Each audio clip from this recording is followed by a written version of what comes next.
Hey there, Mr. Cho here again. I was just going to talk to you a little bit about some of that RTV gasket maker. I also like to refer to it as the Sillagoober because some people get extreme with the Sillagoob.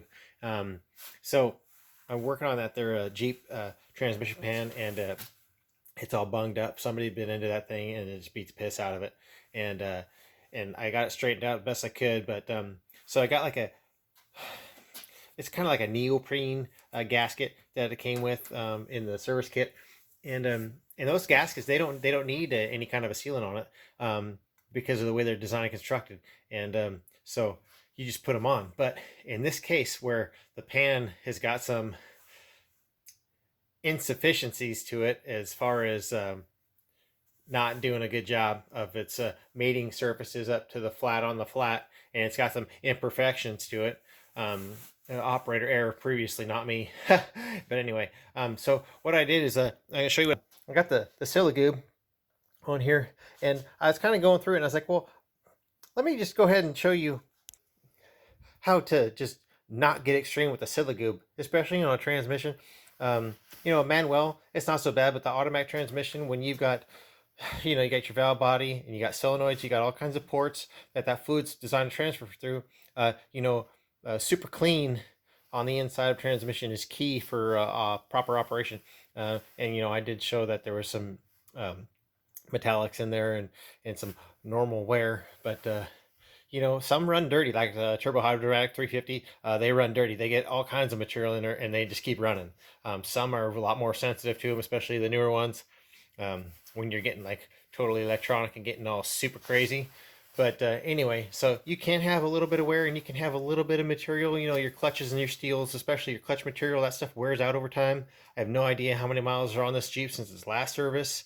So, um, you know, uh, I think that somebody was into it recently, but I'm not 100% sure. But I'm going to obviously let the owner know that I did find some material in there, and it's something to be aware of in the future that they are going to eventually need a rebuild, just like anything, stuff wears out. But let me get back in here.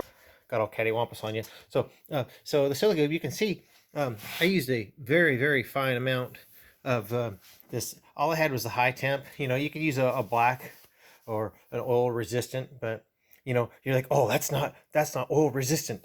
That's just a high temp. But guess what? No oil's designed to get past this area here. It's supposed to stay in here. So this is irrelevant to oil because all I'm trying to do is fill all these gouges and these imperfections in this pan where you can see that, oh dang, it's just all kinds of scarred up. And so I wanted to make sure I had a good mating surface. And like I said, the gasket's going to fill most of the voids, but using a little bit of Sillagoob in a case like this is okay. Don't get it in the pan, but to try and fill any of those imperfections and those voids, that's a good idea. You just don't get crazy with it. You want to keep it thin, and the gasket's going to do most of the work. You're just going to help give a little bit of cheap insurance, so don't get crazy with the stuff. Just keep it real. And when you go together, remember, it's going to squish a little bit, so torque to spec. Don't be strong arming it. Don't push that gasket out. Don't tear it by over tightening it and pinching it. So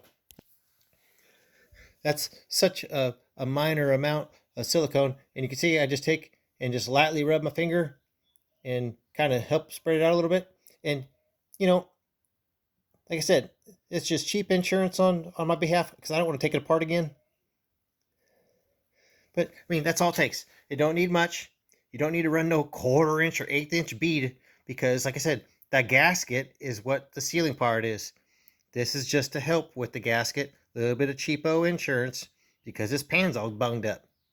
And there are some places on the other side where you can see it's all rippled right there because they tried putting something underneath of it and like peening it with a hammer to flatten out whatever they screwed up. And so anyway, wanted to throw down a quickie on the old Sillagoob. It's okay, and sometimes don't get crazy. Some places you have to run a bigger bead. Cases like this, you don't because you got a gasket in there. It's just going to help that gasket. Fill in the voids, fill in the imperfections, any gouges or stab marks that somebody used something in there and scraped it up, and Anyway, Sillagoob, sparingly. Just don't get crazy, okay? Mr. Cho, out.